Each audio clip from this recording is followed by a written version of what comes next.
ቻይና እየገነባች ባለው ነገር ዓለምን ጉድ እያስባለች ነው። ዌስተርኖች ግርግር ውስጥ እያሉ በዝምታ ቻይና አንገቷን ቀና እያደረገች ነው። ፊክሽን የሚመስለውን የወደፊት ዓለምን ቢልድ እያደረገች ትገኛለች። ይህም በራሳቸው ነገሮችን ማሰብ ማድረግ የሚችሉ ኤአይ ሲስተም በሰው ቦታ ተክተው የሚሰሩ እየገነባች ትገኛለች። በዚህ ብቻ አልበቃም። አሁን እየተፈጠረ ያለው በቀላሉ ስማርት ሲቲ ማድረግ ፍላይንግ ታክሲስ መፍጠር ብቻ አይደለም። ቻይና ይበልጥ ኃይለኛ የሆነውን ነገር ሮቦት አርሚ እየሰራች ነው። እናም እየሆነ ያለውን ስትመለከቱ ወደፊት ይሆናል ተብሎ የሚፈሩ ኦልሬዲ ሆኖ ታያላችሁ። እናም ቻይና እየመራች ነው። አንድ ባንድ ስናያቸው ይሆናል ብለን የማንገምታቸውን ነገሮች አንድ ሰው ፒዛ አዞ እስክመጣለት በሰው ሲሆን ከ30 እስከ 40 ደቂቃ መጠበቅ ይኖርበታል። እሱንም በትኩሱ ይመጣ ይሆን በማለት እያሰብን፣ ቻይና ግን ስጋት አይሆንም ከዚህ በኋላ ብላለች። ይሄም ዴሊቨሪ ድሮንስ በመስራት ነው። እነዚህ ዴሊቨሪ ድሮንስ ምግብን በ15 ደቂቃ ውስጥ ወደ ፈለገበት ቦታ ያደርሳሉ። በዚህም ሜቷን የሚባል ካምፓኒ ወደ 300,000 ኦርደሮችን በዚህ ድሮን ማሳካት ችሏል ማለት ነው። JD.com የሚባሉ ድሮኖች ከ5 እስከ 30 ኪሎ ግራም መሸከም የሚችሉ ናቸው። ስለዚህ የተፈለገውን ምግብ በተፈለገው ቦታ ማድረስ የሚችሉ ናቸው ማለት ነው።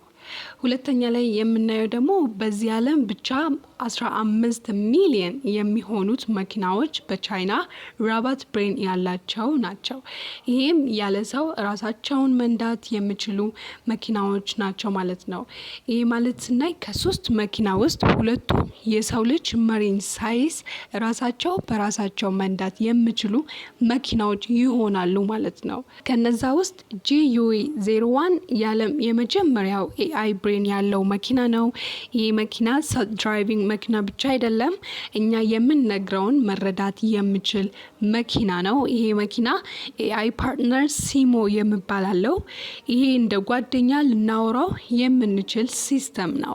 ከመኪና ውጪ ሆናችሁ አሁን ሲሞና ከውሰደኝ ብንለው እኛ ወደ ቆምንበት መቶ ፒክ ሊያደርገኝ የሚችል አይነት ሲስተም አለው ማለት ነው። ይሄ GUE-01 ፓወርድ የሆነው በዱዋል ኔቪዲያ ኦሪ ቺፕስ ወደ 500 የሚሆኑ AI ኮምፒውተር ፓወር 11 HD ካሜራስ 12 ሴንሰርስ የተገጠመለት ነው ማለት ነው። ይሄ መኪና ራሱ ፓርክ ማድረግ ይችላል፣ ሌን መቀየር ይችላል፣ ትራፊክ ላይት ማስተካከል ይችላል። ይሄ መኪና ራሱ ፓርክ ማድረግ ይችላል፣ ሌን መቀየር ይችላል፣ ትራፊክ ላይት ማስተዋል ይችላል። ሌላኛው BYD's Yangwang U8 መኪና ነው። ይሄ ደግሞ ቅድም ካልነው 10 እጥፍ የሚበልጥ ነው። ይሄ መኪና 360 ዲግሪ መዞር የሚችል ነው። እንደውም ደግሞ ይሄ Yangwang U8 መኪና ውሃ ውስጥ መሄድ ይችላል። እስከ 5 ፊት ዲፕ መሄድ ይችላል ማለት ነው። ይሄ እስከ 3 ኪሎ ሜትር ፐር አወር ውሃ ውስጥ መጓዝ ይችላል።